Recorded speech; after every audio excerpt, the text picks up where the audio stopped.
मेरा भारत चैनल की तरफ से के शर्मा की राम राम। साथियों, आज का मेरा विषय है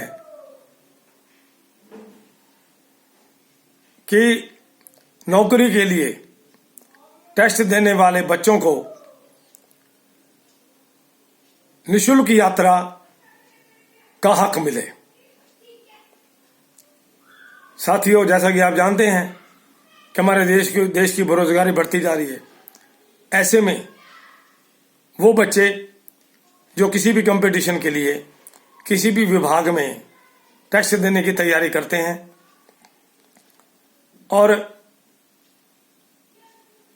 उनको दूर दूर तक जाना पड़ता है। बड़ी हैरानी का विषय है कि अगर मान लो किसी राज्य सरकार का एसएस बोर्ड का टेस्ट है, हरियाणा का ही ले लो, और उसमें सिरसा के बच्चे को टेस्ट देने का सेंटर दिया जाता है यमुनानगर, और यमुनानगर के बच्चे को टेस्ट का सेंटर दिया जाता है सिरसा। इसके अलावा और भी कोई टेस्ट हो, उन बच्चों को अपने जिले से दूर दूर तक सेंटर दिए जाते हैं, जबकि होना चाहिए विद इन डिस्ट्रिक्ट। और हैरानी की बात यह है कि सबसे पहले तो सरकार जब पद निकालती है तो फार्म की फीस 1000 रुपया 500 से लेके 1000 तक लगातार होती है, कई बार ज्यादा भी होती है। यानी अप्लाई करने के लिए वो पहले तो 1000 रुपया फार्म का शुल्क भरे, उसे फिर भेजे और उसके बाद उसे सेंटर दूर दूर दिया जाता है तो उसका किराया भर के जाए। सोचिए, जो पहले ही बेरोजगार हैं वो अपने माँ बाप से पैसा मांगेंगे।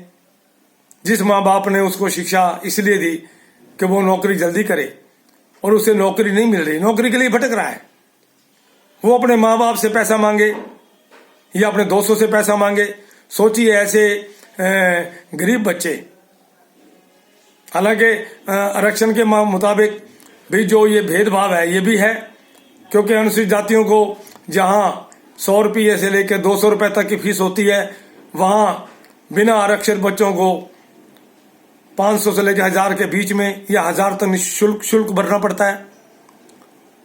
जगह जगह ये अन्याय रूपी नियम बने हुए हैं। अब वो जो बच्चा पहले ही बेरोजगार है वो बार बार फीस भरने के लिए पैसे कहां से लाएगा, और ऊपर से उसके ऊपर यह जुल्म कि वो यहां से उसे फरीदाबाद सेंटर दिया जा रहा है, अंबाला सेंटर दिया जा रहा है। और आपने बहुत बार सुना होगा कि सुबह सुबह कई बार बसें नहीं मिलती, गाड़ियों का सीधा रास्ता नहीं है और वो टेस्ट से समय पर पहुंच ही नहीं पाते। रिजल्ट क्या निकलता है? ऐसा बहुत बार होता है। रिजल्ट क्या निकलता है? उनका टेस्ट रह जाते हैं। सोचिए कि सरकार की इस नीति से हजारों बच्चे टेस्ट देने से रह जाते हैं। अभी दिल्ली के अंदर भी एक यूपीएससी का टेस्ट था। मौसम खराब था, गाड़ियां समय पर नहीं पहुंची और बच्चे टेस्ट से वंचित हो गए। उन्होंने डिमांड में की कि दोबारा मौका दिया जाए, लेकिन दोबारा मौका कहां मिलता है। मुझे याद है आज से शायद 3 साल पहले कोई हरियाणा में भी टेस्ट था, तो उस समय इतनी बुरी दिशा थी, शायद एचटेट का था या बोर्ड का था। उस समय हमें पता लगा कि बच्चे बाहर से आए हुए हैं सिरसा में भी, और जगह जगह घूम रहे हैं, उनको स्थान नहीं मिल रहा। हम भी, क्योंकि मैं सनातन धर्म सभा से अटैच हूं, तो सनातन धर्म सभा के बाहर हम खड़े थे ये देखने के लिए। आप विश्वास करेंगे, सैकड़ों बच्चे बैग उठाए हुए अपनी जगह ढूंढ रहे थे। हमने अपनी तरफ से सनातन धर्म सभा में उनको स्थान दिया, जिनको अच्छा लगा वो रहे रात को।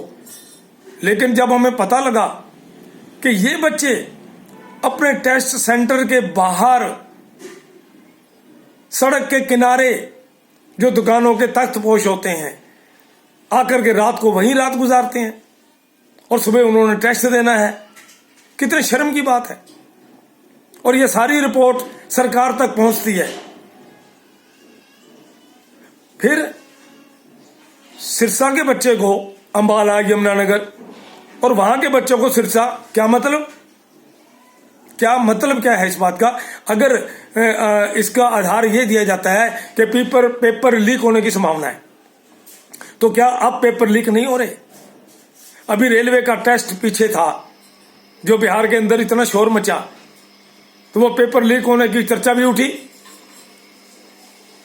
तो इसी तरीके से रेलवे का भी जब टेस्ट होता है तो भी वो विद इन डिस्ट्रिक्ट नहीं होता।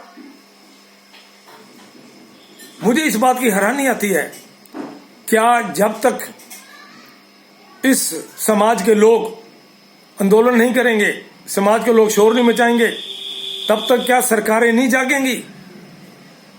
उन बच्चों को, लड़कियों को, उन लड़कियों के साथ माँ बाप भाई को जाना पड़ता है टेस्ट देने के लिए, और वो उनको तो कम से कम रात गुजारने के लिए होटलों में जाना पड़ता है, इतने महंगे होटल में रहना पड़ता है उनको, और सुबह टेस्ट के लिए मारामारी करनी पड़ती है। बसें भर भर के जाते हैं। कई बार मैंने देखा है कि बच्चे मिल करके अपना व्हीकल करते हैं जो बहुत महंगा पड़ता है, और ये पोजीशन एक बार नहीं होती, जब जब भी टेस्ट होता है यही होता है। अभी भी जब एक बार शोर उठा था कि ये गलत हो रहा है, तो अब एक डिस्ट्रिक्ट से दूसरे डिस्ट्रिक्ट तक तो कहीं थोड़ी बहुत संभावना बनी है, लेकिन प्रश्न ये है विद इन डिस्ट्रिक्ट क्यों नहीं? विद इन डिस्ट्रिक्ट के अंदर आप उस बच्चे का टेस्ट का सेंटर बनाएं ताकि उनको तकलीफ ना हो, उसे पहुंचने में दिक्कत ना हो। मैं नहीं जानता कि हम लोग सहने के आदी हो गए हैं, जनता सहने की आदी हो गई है। सरकार के किसी कृत्य को वो देख लेती है और बर्दाश्त कर लेती है। मैं समझता हूं ये टोटली गलत है।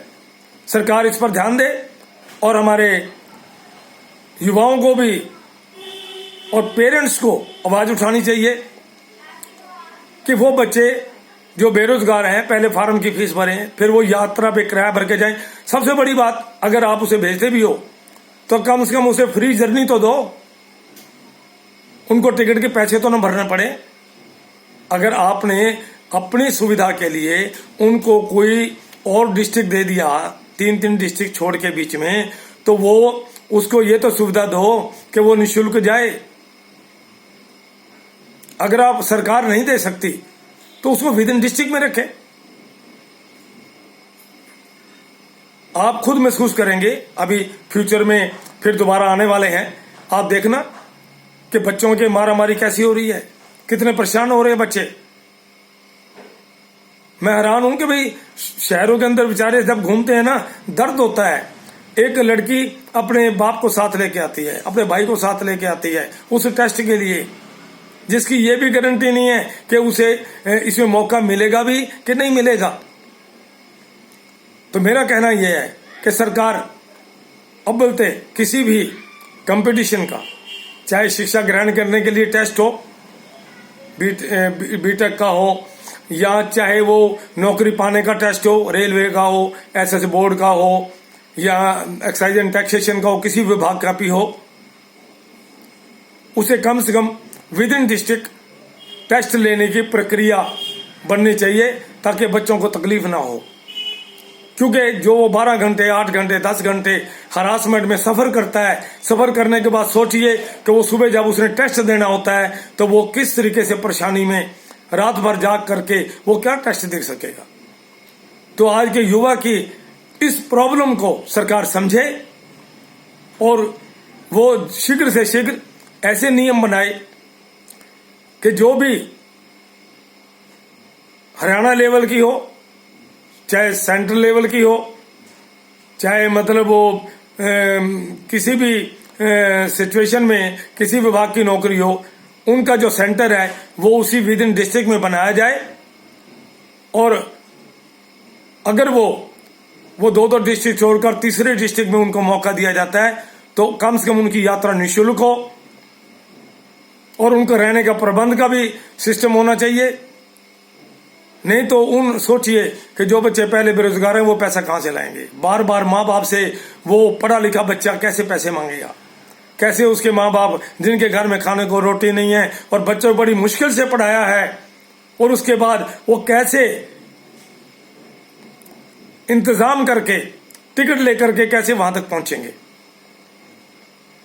लेकिन इससे सबसे पहले मैं ये कहना चाहता हूं जनता जनार्दन से, उन युवाओं से और उनके पेरेंट्स से, जब भी ऐसी स्थिति आती है, आपके बच्चे टेस्ट देने के लिए जाते हैं या दूर सेंटर मिलता है, आप विरोध में खड़े हो जाइए, आप आवाज उठाइए। ऊपर तक आवाज जब तक नहीं पहुंचेगी एक समूह की, तब तक सरकार के कान नहीं खुलेंगे। युवा बच्चों को बहुत तकलीफ होती है। एक तो बेरोजगारी का दंश लगातार डस रहा है और ऊपर से हमें नौकरी पाने के लिए दर दर भटकना पड़ता है। इसलिए सरकार इस पर विचार करे। पहली बात तो यात्रा तो निःशुल्क करे ही। दूसरी बात, वो किसी भी तरीके से एक साथ इतने पद निकाले कि अगर बच्चे अप्लाई भी करते हैं उनको नौकरी की उम्मीद हो। ये सरकार के हाथ में, बहुत से पद खाली पड़े हैं आज भी। और एक बात और कहना चाहूंगा, सरकार एक और निर्णय करे कि किसी अगर टेस्ट में कोई स्टे मिलता है तो सरकार किसी तरीके से ऐसा कोर्ट से प्रस्ताव पास कराए या खुद करे कि अगर बच्चे टेस्ट दे आए हैं, रिजल्ट निकला है, तो कोई स्टे करता है तो स्टे मान्य नहीं होना चाहिए। अभी पीछे संस्कृत के बच्चों ने टेस्ट दिया था, दूर दूर जाकर लिस्ट निकली अपॉइंटमेंट की, उसके बाद किसी ने स्टे कर दिया, वो बच्चे आज भी घरों में बैठे हैं। तो लिहाजा सरकार को इस बात पर भी विचार करना चाहिए कि ये जो बार बार स्टे हो जाते हैं और कई कई साल वो जॉब्स लटकती है, बच्चों को जॉब नहीं मिल पाती, इस पर भी विचार करे। और अंत में मैं फिर सभी युवाओं से, उनके पेरेंट्स से ये निवेदन करूंगा कि दोबारा कोई टेस्ट आता है, अगर सेंटर दूर दूर दिए जाते हैं, अगर ज्यादा फीस ली जाती है, तो अपनी आवाज उठाएं ताकि बच्चों को भी रिलीफ मिले, आपको भी रिलीफ मिले। चुप रहने से कुछ नहीं बनेगा। धन्यवाद।